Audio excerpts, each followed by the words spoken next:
Hello guys and welcome back to the first episode of your favorite show Gadget 360 with Technical Guruji. मतलब I know कि आप हर week इस show का wait करते हैं because it's only here that you get all the information about the newly launched gadgets, कुछ interesting tips और साथ में आपके सभी गैजेट्स वाले सवालों के जवाब. तो basically this week I have got another one for you जहां पे हम इन्हीं सब के बारे में बात करने वाले हैं. बहुत मजा भी आने वाला है. Let's explore what's happening in the field of gadgets this week.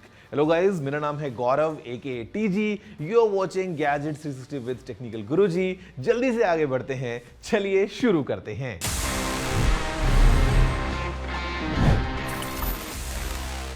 Now friends, as we move ahead, the first thing that we do as always is to just take a quick recap कि क्या हो रहा है in the field of gadgets, क्योंकि हर रोज we have something new coming up and sometimes it's a lot. So let's take a quick recap in this section, news of the week.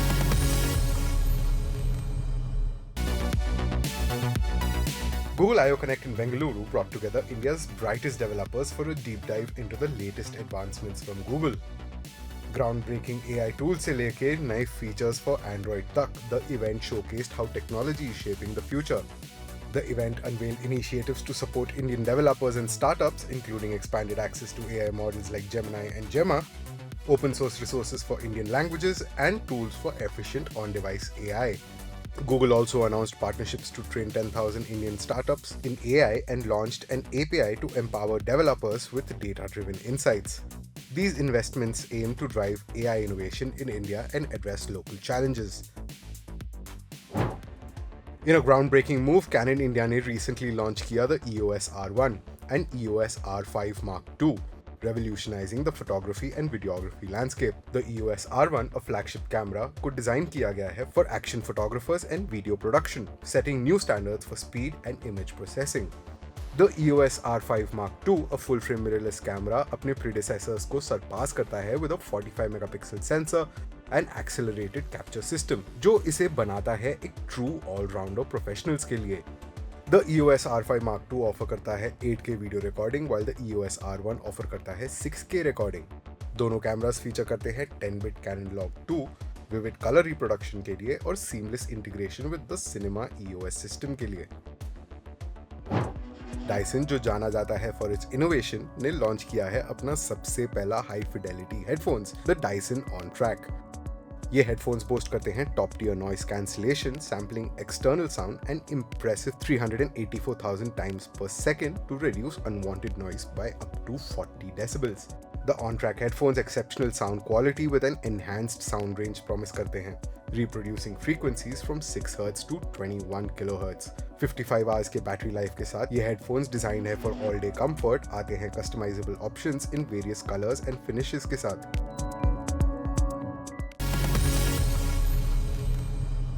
Guys, the first story this week जो मेरे पास में है आपके लिए, it is about the Samsung's latest foldables.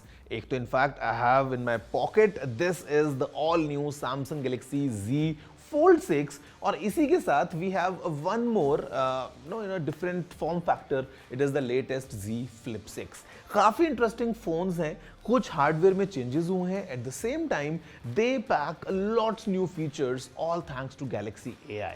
Let's see up close कि आखिर क्या upgrades हुए हैं और क्या कुछ चेंजेस हुए हैं इन these new Samsung foldables, the Galaxy Z Flip 6 and the Samsung Galaxy Z Fold 6. Welcome to the latest in smartphone innovation from Samsung. Let's check out the brand new Galaxy Z Fold 6 and Galaxy Z Flip 6 जो unveil किए गए Galaxy Unpacked event पे in Paris. तो चलिए let's get down to it. First up, the Galaxy Z Fold 6. ये phone एक powerhouse है with a large 7.6-inch foldable dynamic AMOLED 2X display जो रहेगा perfect for productivity and immersive experiences. ये smartphone चलता है Snapdragon 8 Gen 3 mobile platform for Galaxy पे, ensuring top-notch performance. The Fold 6 एक काफी versatile camera setup feature करता है, including a 50 megapixel wide sensor, 12 megapixel ultra wide और एक 10 megapixel telephoto lens. The Galaxy Z Fold 6 is geared towards those who need a robust AI enhanced smartphone for work and play. अब बारी आती है the Galaxy Z Flip 6 की. This stylish device boasts a 6.7-inch foldable dynamic AMOLED 2X main display. The Flip 6 भी pack करता है the Snapdragon 8 Gen 3 processor, ensuring smooth performance. इसका camera system include करता है एक नया 50 megapixel wide and 12 megapixel ultra wide sensor जो provide करेगा an upgraded camera experience clear and crisp details के साथ। The new 50 megapixel sensor support करता है 2x optical zoom noise free photos के लिए while offering AI zoom एक advanced shooting experience के लिए with up to 10x zoom। दोनों डिवाइसेस बने हैं enhanced durability के साथ featuring armor aluminum frames and Corning Gorilla Glass Victus जो इस सीरीज को बना देता है the toughest Galaxy series yet।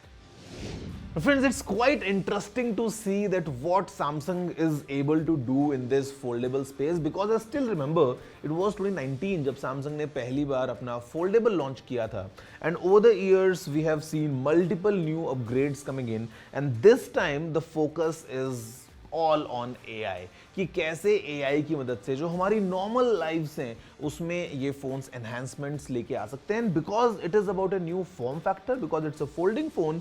कुछ फीचर्स मेरे पर्सनल फेवरेट हैं, for example the new interpreter जहां पे this cover screen could be used as a secondary screen for the person in front of you. तो ये सब चीजें combined we are getting in these new Samsung phones. Price थोड़ी सी बढ़ गई है बट आई वुड से टेक्नोलॉजी भी बढ़ गई है। आप बताइए वैसे कि आपका क्या कहना है इन फोन्स के बारे में। I am ready for all the feedback. You know the address, it's tg@ndtv.com जहाँ पे हम बात करते हैं और कुछ डिस्कस करते हैं ऐसी चीज़ों के बारे में भी जो बेसिकली शायद आपको पता ना हो। वैसे इससे मुझे याद आया, Did you know that today if you go around, if you see around people, आपको हर दूसरे इंसान के चेहरे पे कुछ दिखेगा। Yes, I'm talking about the चश्मा जो हम पहनते हैं, sometimes for style, sometimes for fashion, sometimes for personal needs. लेकिन क्या आप जानते हैं back in the days it was just kind of an assistive device for people जिनको देखने में दिक्कत होती थी। और फास्ट फॉरवर्ड हमने देखा over the years how the technology has developed because today we have anti glare sunglasses, we have the polarized sunglasses, we have sunglasses जहां पे पास और दूर दोनों की नजर के लिए एक साथ लेंसेज को यूज किया जाता है। We have sunglasses with blue light filters. So basically आज की डेट में it has become a style statement, it has become a fashion piece. एक टाइम पे जो केवल चुनिंदा लोग यूज करते थे just because they wanted to have this kind of an assistive thing और वो नज़र जो है वो ठीक से नहीं अगर देख पा रहे हैं, with the help of glasses it made a huge leap forward in their lifes. लेकिन आज की डेट में every other person you see around is wearing these glasses. Do know this कि कैसे इसकी शुरुआत हुई एंड आज हम कहाँ पहुंचे हैं? If yes, then amazing. If no, then please let me know. tg@ndtv.com. Now, friends, for the next one, I'll again bring it out from my pocket because this pocket contains lots of stuff, mostly gadgets. And यहाँ पे this is it, the all-new OnePlus Nord 4. ये जो phone है it is very special क्योंकि यहाँ पे we have a unibody metal design. Looks quite interesting, feels quite good and in fact ये functional भी है because ये फ़ोन को ठंडा रखने में मदद करता है। At the same time we have some amazing set of specifications क्योंकि we have the latest Qualcomm Snapdragon 7 Plus Gen 3, we have up to 12 GB of RAM, we have a steel vapor chamber, a dual cam setup, basically everything coming straight from the OnePlus. This is the OnePlus Nord 4. एक बार देखते थोड़ा ध्यान से कि आखिर ये phone क्या features लेके आता है and how this phone could be a potential mid range flagship killer. OnePlus ने रिसेंटली अपने Nord सीरीज का latest iteration OnePlus Nord 4 launch किया मिलान में और ये फोन एक गेम चेंजर प्रूव हो सकता है। OnePlus Nord 4 के डिजाइन की बात करें तो ये काफी हटके है। This one is a metal unibody device which stands at just 7.9 mm thick. पूरा फोन एक सिंगल पीस ऑफ एल्यूमिनियम से बना है। This doesn't only make the phone strong and durable, but also incredibly stylish. Available in 3 stunning colors, Obsidian Midnight, Mercurial Silver और Oasis Green. इसके साथ आता है 12 GB तक का LPDDR5X RAM और up to 256 GB storage, meaning multitasking और storage की tension can be a thing of the past. OnePlus Nord 4 has the biggest battery yet in a OnePlus smartphone. ये आता है एक 5500 mAh बैटरी के साथ with 100 watt SuperVOOC चार्जिंग जो सिर्फ 28 मिनट्स में फुल चार्ज हो जाती है। इसका मेन कैमरा आता है with a 50 megapixel Sony sensor with optical image stabilization जो हर शॉट को परफेक्ट बनाता है। Apart from this, an 8 megapixel ultra wide camera और 16 megapixel मेगापिक्सल सेल्फी कैमरा भी है और AI टूल्स जैसे AI eraser, AI best face और AI क्लियर फेस आपके फोटोज को और भी बेटर बनाते हैं। OnePlus Nord 4 में AI टूल्स हर एस्पेक्ट को एनहांस करते हैं। Trinity इंजन सॉफ्टवेयर इंश्योर करता है कि फोन की परफॉर्मेंस टॉप नॉच हो। AI स्पीक और AI समरी जैसे टूल्स आपको प्रोडक्टिव बनाते हैं और रिकॉर्डिंग समरी आपके मीटिंग रिकॉर्डिंग्स को शॉर्ट समरी में कन्वर्ट कर देता है। फाइनली प्राइस और अपडेट्स की बात करें तो with prices starting at ₹29,999 for the 8GB RAM and 128GB storage variant, इसे बनाता है एक फैंटास्टिक डील। इसके साथ OnePlus प्रॉमिस करता है 4 मेजर एंड्रॉइड अपडेट्स और 6 years of security updates, ensuring कि आपका फोन हमेशा अप टू डेट और सिक्योर रहे। Now friends, of course, it's phones like these जो एक नया इंटरेस्ट दोबारा डेवलप कर देते हैं, specially in the field of gadgets, because sometimes it's quite monotonous कि आपको एक जैसे फोन्स मिल रहे हैं with similar set of specs, but this one is like a fresh air coming in, क्योंकि बेसिकली ये मेटल जो यूनिबॉडी डिजाइन है ये काफी अच्छा लग रहा है। At the same time the phone packs quite a punch at a price which starts at ₹29,999. मैं बोलूँगा at this price point, this one from OnePlus is a clear go, क्योंकि I mean you're getting everything, and especially because I love gadgets, I love the metallic feel and the way the phone is cold to the touch. जब आप इसको उठाएंगे सुबह अपने बिस्तर के side से, gives a different feel altogether.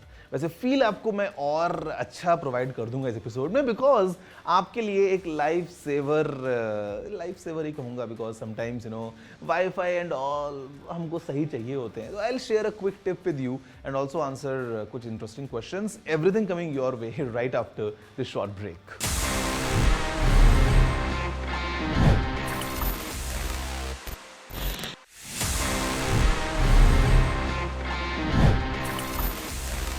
Hello guys, welcome back after the break to your favourite show. मेरा नाम है गौरव और आप देख रहे हैं फिलहाल गैजेट्स 360 विद टेक्निकल गुरुजी। और जैसा मैंने कहा था ब्रेक पे जाने से पहले कि I will share a life saver tech tip with you, so here it goes.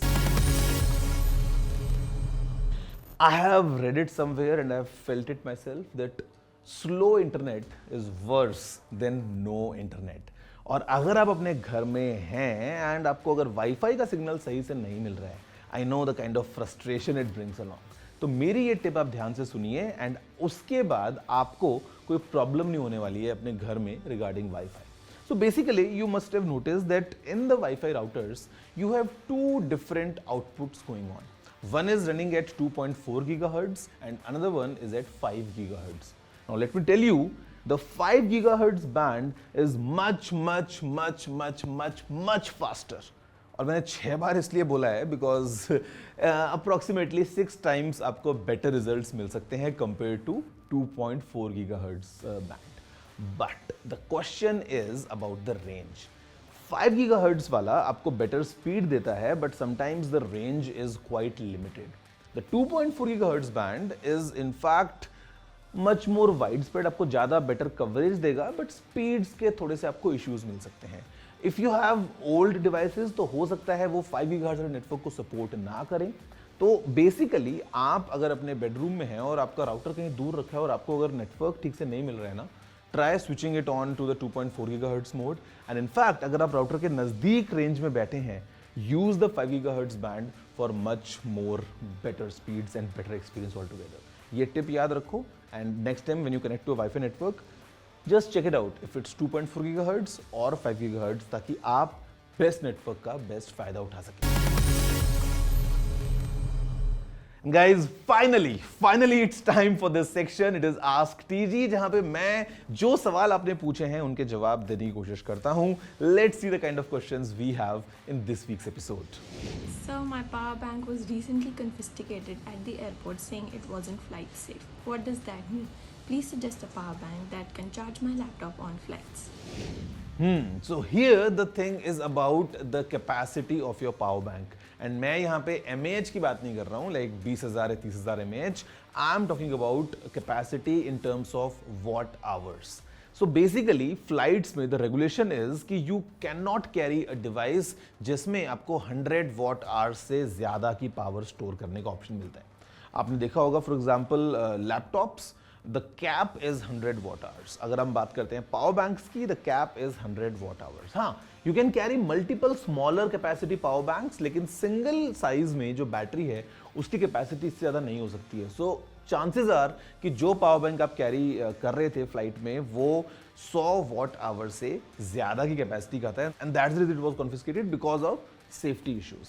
अब बात करते हैं कि आप कौन सा पावर बैंक ले सकते हैं to ensure that you are able to charge your laptop while you are on board. So basically look for a power bank range of like 20 to 25,000 mAh, जहां पे the output you get has to be at least 45 watts via a type C. and ऐसे आपको market में बहुत सारे options मिल जाएंगे. These kind of power banks जो support करते हैं पावर डिलीवरी आउटपुट को will ensure that you can charge your laptop and charge it to a good level while you are traveling.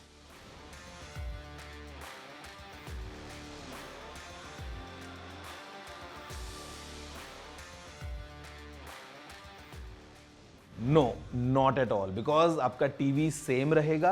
आप केवल PS5 लेंगे and you just connected using the HDMI cable अपने TV के साथ में, and you can clearly enjoy all the benefits of PS5 in your TV. हाँ, अगर TV बहुत ज़्यादा पुराना है तो हो सकता है जो आपका एक्सपीरियंस आइडियली मिलना चाहिए वैसा ना मिले. In that case you can later on upgrade to a new TV, but to begin with PS5 is enough. आप HDMI केबल लगाएंगे और अपने टीवी में प्ले स्टेशन को एंजॉय करेंगे. नमस्कार टेक्निकल गुरुजी, मेरा आपसे एक क्वेश्चन है. अभी हाल ही में मैं और मेरे दोस्त लोग कहीं ट्रैवल कर रहे थे बाय कार, एंड ट्रैफिक था तो हमने सोचा गूगल मैप की हेल्प लें.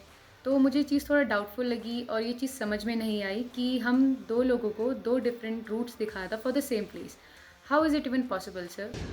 Sometimes it is the exact moment when you search, because Google Maps is definitely working on a real-time basis. आपने notice किया होगा if you are traveling somewhere, in between it might offer you an alternate route कि आप अगर ये रास्ता choose करेंगे तो ये 2 मिनट fast है या 2 मिनट slow है, depending on what's the traffic. सो आप और आपका फ्रेंड अगर गाड़ी में बैठे हैं, आप एक साथ ही बैठे हैं और अगर आपने गूगल मैप पे सर्च किया है, हो सकता है the timing of that search could be slightly different, and that's the reason कि आपको दो अलग अलग रिजल्ट्स दिखा रहे हैं. समटाइम्स ये भी हो सकता है कि when you search for destination it shows you 2-3 different options and then you select one to begin with. हो सकता है आपने जो सेलेक्ट किया और आपके फ्रेंड ने सेलेक्ट किया है they are slightly different that way as well. तो ये अक्सर हो जाता है, and I would say Google Maps it's very good, but at the same time this should be quite open, because कभी कभी हम जो पतली गली में फंस जाते हैं, I know how painful it gets. So use Google Maps, but also be cautious where exactly you are headed. नमस्ते टीजी, आधा साल बीत चुका है और काफ़ी सारे फ़ोन आ चुके हैं. आपके हिसाब से अब तक का बेस्ट गेमिंग फ़ोन कौन सा है? Okay, I'll give you in a nutshell my answer. Phones तो बहुत सारे हैं. In terms of gaming experience, the flagship ones are doing really good. फिर चाहे हम OnePlus की बात करें, चाहे हम Samsung की बात करें, चाहे हम Apple की बात करें. But if you ask me from a gaming point of view, एक अच्छे प्राइस में a phone that gives you everything, I would say it's the iQOO 12. Decently priced, packs a lot, and especially the gaming oriented features वो उस phone को gamers के लिए बहुत अच्छा बना देते हैं. बट देन अगेन उससे और बहुत सारे फ़ोन्स भी हैं. आई वुड नॉट से it is the best phone for gaming, but overall as a gamer centric device iQOO 12 takes the lead. So guys, that's all from my side. This week's episode of Gadgets 360 with Technical Guruji. Gadgets हर बार नए नए आते रहेंगे, आपको आपके सवालों के जवाब भी मिलते रहेंगे. तो basically if you have any question in mind, any feedback, any appreciation, anything, you know the drill. It's pretty simple. It's tg@ndtv.com. Drop in all your emails and I'll make sure the next episode is even more exciting, because I've got exciting gadgets coming in all the time और आपके लिए interesting tips और सवालों के जवाब तो होंगे ही. See you all next week. That's all for now. Have a good day and take care.